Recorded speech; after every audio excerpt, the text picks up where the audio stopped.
Oh.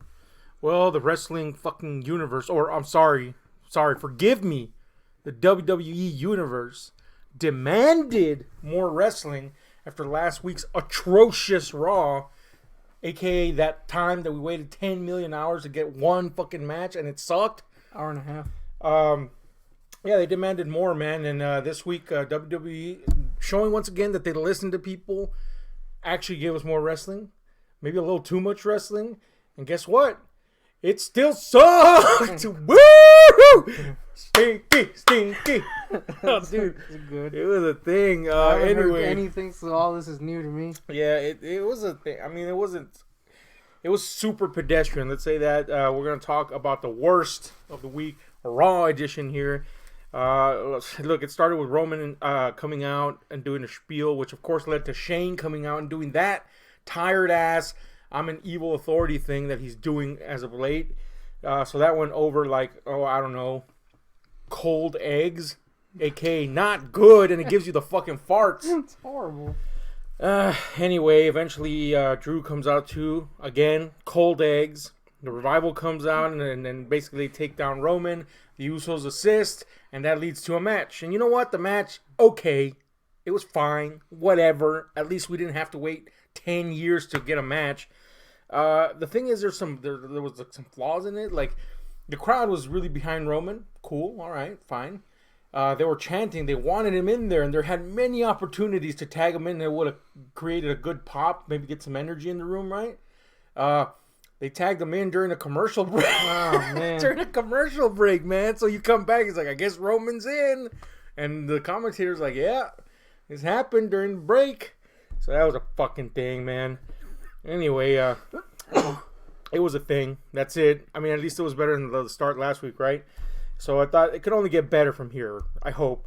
Miz came out next, Miz TV, of course. He had Seth Rollins on. Seth is kind of, waxing on his position in regards to Brock, who now is this is a major fucking piece of shit right here as far as this Raw goes. And the previous one, too, for that matter. And probably this Friday, too. Oh, yeah. We had Brock. They're basically doing Brock teasing the idea that he's gonna cash in. So he's there, and it's supposed to be like a constant threat. That's the angle, right? It's not. It's not, because the threat sucks. One, they're probably gonna fake you out, which they did this entire fucking episode. He didn't cash in. Oh, he went to the ring, but he didn't cash in. He changed his mind. The whole episode. So the threat is there. It's supposed to be there, but you're like, I already know he's not going to cash in. Yeah. Second, he will eventually. And that threat sucks. Why? Because nobody wants him to cash in. He sucks. And the weirder part is that this is probably the most threatening Brock Lesnar has been in a while. So it's like a you can't win situation with the Brock having the case. Oh, and by the way, he did the little thing again, which... It's a thing. Woo! Also, you need a new voice, Brock. It sucks. It's not great. Anyway, Baby that was followed by Lars Sullivan coming out and... actually, Lucha House Party coming out and challenging Lars. And this... I'll give them, I guess, that they surprised me a little bit by not giving me what I expected. So I guess kudos, but at the same time, at the end, I was like, huh? He comes out and, it's, theoretically would be a squash. Nope. They scare Lars and he walks away and the match doesn't end. What the fuck is that? Wait, Okay, they're going to have a match. Lars? Yeah, they're going to have a match, later. But this is the way you end it, with him being kind of spooked and walking away? That sucks. You built this guy as a monster, and 3 puny Mexican dudes are going to scare him? I mean, granted, they're flippy, they're floppy, they're all around, but come on, guy. He's a massive monster. These guys are tiny. Puny, yeah, it's not great. Maybe like an Alberto Del Rio would have scared him. All right. Even then. Yeah. That little fucking, Scarf he's wearing is not very scary. But the point is, 3 little Mexican dudes are supposed to scare this humongous beast monster that you promoted this whole time. Anyway, whatever. That sucked. Or where it was really just confused, like why it just like sputtered into nothingness. Like that was a thing I saw. Next, we had the first kind of positive moment, sort of, I guess, in the whole evening. And that was the Iconics kind of mocking Nikki backstage, and I mean that was funny. But the thing is that this is why it's positive, because Alexa comes into the mix. She's been using Nikki. And it's funny because last week you said, that the Alexa gimmick, though not bad, it's always been great. She's really good at being a heel. It may eventually just, burn out. And I think they may be trying something different with her. She's still technically a heel, but we'll talk about more about that later. So, yeah, Alexa comes into the scene, and that idea is introduced. Again, I'll elaborate later, but it was good. That little interchange was good. Next, we had a Becky promo. Lacey comes in, cuts a promo on her. Charlotte comes in, cuts a promo on her, because this whole thing between them, this is still the best thing going on both brands. Because now they could just happen anytime, anywhere. On the street too, apparently. Shit be happening online and not even online, and you're like, I guess that happened somewhere along the way. Anyway, whatever. Golf courses. Yeah. So this Becky promo and the Lacey and Charlotte promo subsequently was really good build up for the tension between them, because now there's tension between Charlotte and Lacey, and this led to a confrontation between Lacey and Charlotte, which pleased Becky because now they can just undo themselves, right? So this led to a match, an impromptu match, which, considering the good build-up, should have been great, and it was not. Again, it's not that they're bad workers, obviously not, especially in Charlotte's case, but the match felt like I was watching molasses. It's not that they were slow, it just felt like it had this languid-ass pace, like, I don't know, man, I can't explain it. It was like watching something in slow motion, and yet it's not slow. I don't know, and it ended horribly. Oh, man, it was the worst ending. So it finally gets up to a pace where it doesn't feel like I'm literally chugging Aunt Jemima syrup. And Becky pulls Lacey out of the match and DQs, and Lacey wins by DQ. And that's supposed to, according to the commentators, be her revenge for Lacey's interference in the previous match with Becky. Worst revenge of all time. Even Becky looked kind of confused when she got in the damn ring. I was like, that was an ending. So that was terrible, man. I don't understand what the fuck that was. Although we did get Charlotte giving Lacey Evans a wedgie, so I guess that gets a thumbs up, because Charlotte's really good at giving people wedgies. She is the queen, after all. Was this like an intentional wedgie? No, it was like during the match. Oh. I mean, it was like a fucking far-ass wedgie. Because, Lacey already has kind of like the high-waisted, old school style bottoms. So they're already high up in her a-hole. And so imagine that being hoisted up. Like you could see like the bulk of the majority of the top of her little tights. The see-through tights. It was being cleaved in twain. It was, yeah. She was like split down the middle. Anyway, so that's cool. So that was an upside, right, guys? Anyway, next up came a really good part, which is Rey Mysterio relinquishing his belt because he's injured, which of course just led to Samoa Joe attacking the shit out of him. The only downside to this was that they didn't build up more of the Dominic angle, Rey's son, which it seemed that that's what they were going with this. But again, it's WWE, so maybe not now. But I don't know. We'll see. We'll see where that goes. But that was good. It was really good. Next. Woo! Where did this come from? Okay, they're going to have a match. Braun and Bobby Lashley. But, at this thing, it's crap that nobody's going to care about. So I guess this is supposed to get you heated up for it. They had an arm wrestling match. Oh, no. Yeah. And I was like... 90s? I was like, did I miss something? Why is this happening? And then it just happened. I will give credit to Bobby Lashley. He was actually being a proper heel in this, being dastardly.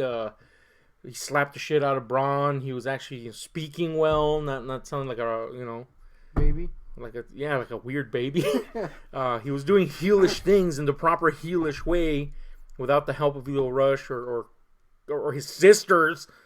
So that's cool, but nobody wanted this. Nobody cared for this. It was just a thing that, well, why is there arm wrestling? It's definitely a Vince idea. It stunk of it. And speaking of stink, the 24/7 title continues to reek like a freaking burnt culo hair. Dude, this fucking 24/7 title. But look, it kind of took me by surprise. Right now, at this moment in Raw, it stunk. Later, something happened that made me forgive it a little. We'll talk about that when we get there. I will say that this first introduction to the 24/7 was neither funny or cool, which I guess is what they're supposed to be going for. They're sure playing up the comedy angle. Yeah. It was neither of those things. So failure. And Drake Maverick's been like actively pursuing R-Truth. So the last shot lingered on him, and he always has these wanted posters. He's telling EC3, you know, like, let's get this guy or whatever, or where is he or whatever the fuck he said, because I didn't care at that point. Dude, EC3 was the most depressed looking dude of all time, and just as they gave him a chance to say something, nope, cut away. I was like, oh, dude. It's a guy. Dude, you should have seen EC3's face. You know, he always has that confident look. Yeah. Nope. He looked like a horse. Well, he always looks like a horse, but he looked like a sad horse. He was about to be hanging from his neck in his closet. Yeah, definitely. I mean, I wouldn't be surprised if he just dies and nobody notices. It was sad. Next match was an okay match. Could have been better. Could have been worse. It was better than most of the crap on here, and that was Nikki Cross versus Peyton. Of course, this had been built up in that previous behind the scenes over there. This is why this was okay. Peyton's not a very good worker. She's an amusing worker. And Nikki is a confusing ball of chaos that works well with people that are good workers.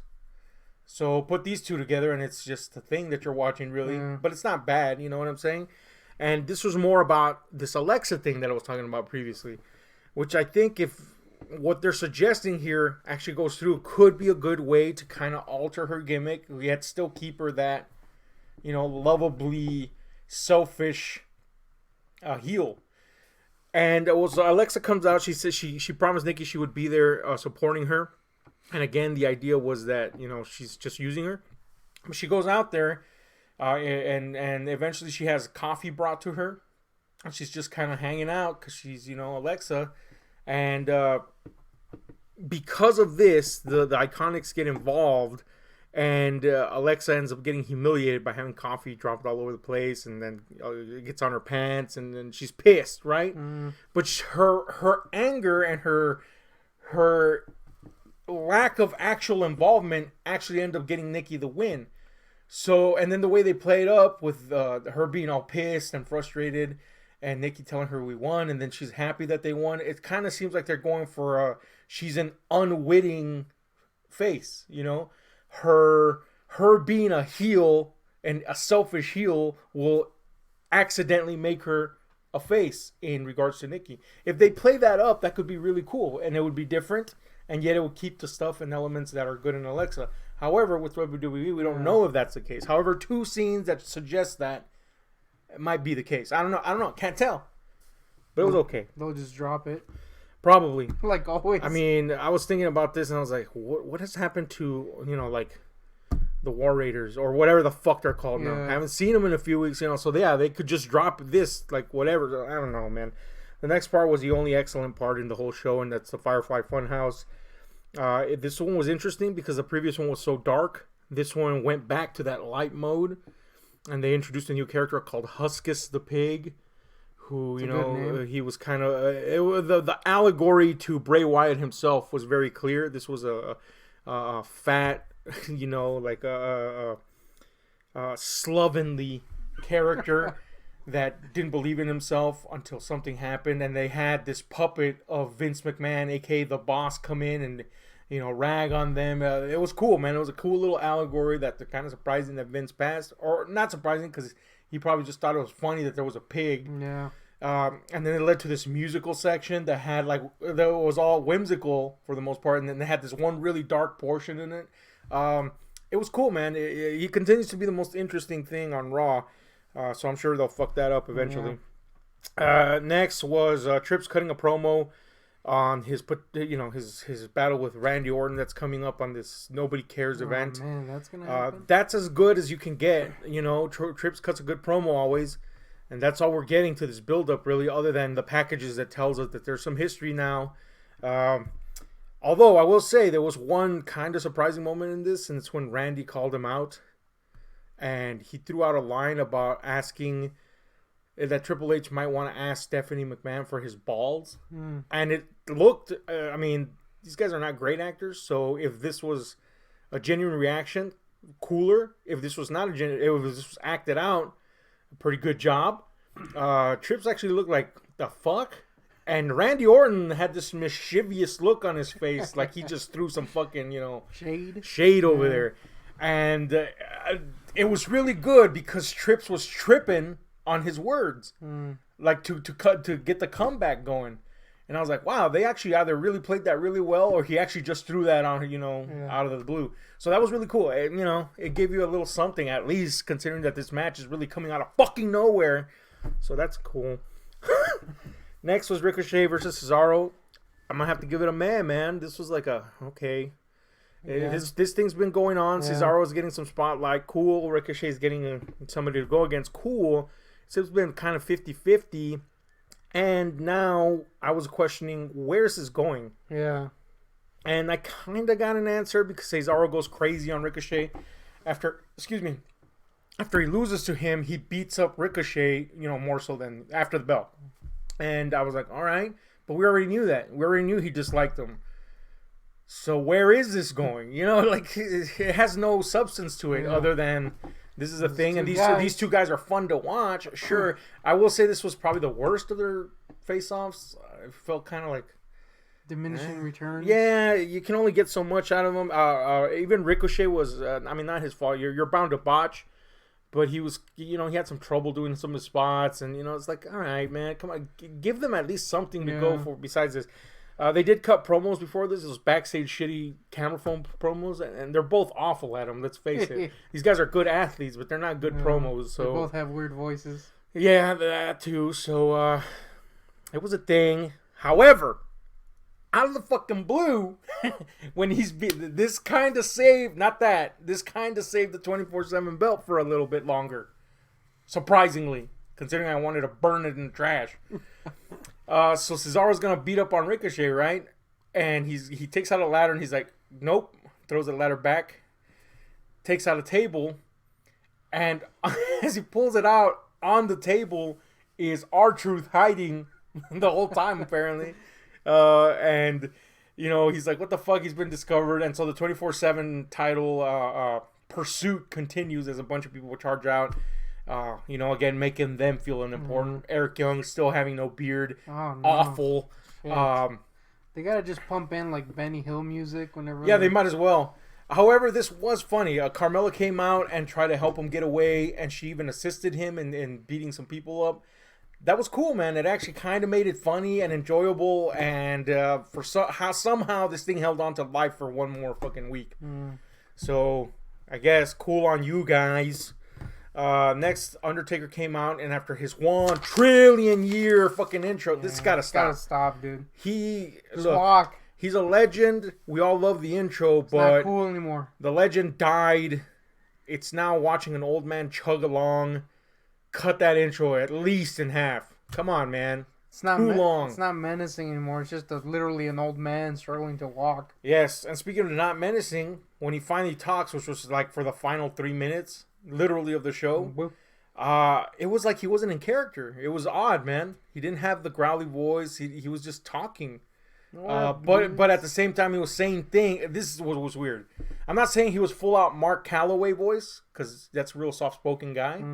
But he didn't have that Undertaker growl and menace to his voice either. He was kind of like in the middle, but he was saying like old school satanic era Undertaker shit. What? So I was like, this is a weird feeling.